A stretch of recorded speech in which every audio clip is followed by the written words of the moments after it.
Welcome to Standard Chartered Money Insights, a podcast series by Standard Chartered Bank that brings you market views and insights on the go. Welcome to Cut to the Chase.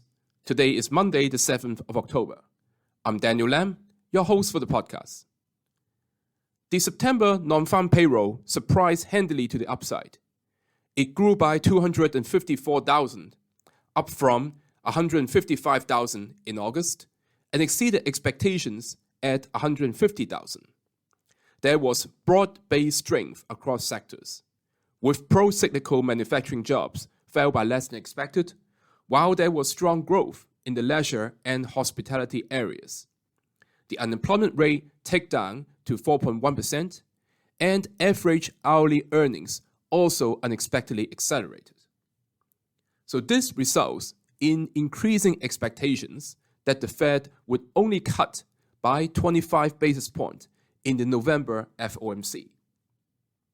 US equities reacted positively to this, a good news is good news reaction, ending on a day high for both S&P 500 and NASDAQ 100 indices. Now, the US 10-year government bond yield rebounded sharply on this stronger than expected economic figure, and challenging the 4% mark once again. As a result, the US dollar also strengthened, with DXY testing the resistance level at 103. Now you may ask, with US economic data looking so strong and China stimulating, is it time to go all in for equities? Well, I'm not trying to curb your enthusiasm here, but I'm trying to look at the holistic picture. So while the macro data or the policy front is looking supportive, we do have alarmingly increasing Middle East tensions, and that has contributed to the firming of oil prices.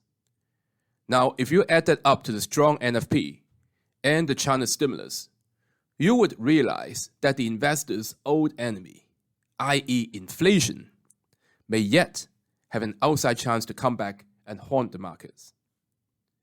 So the picture is quickly getting more complicated, but the market does not seem to be discounting that yet in our view.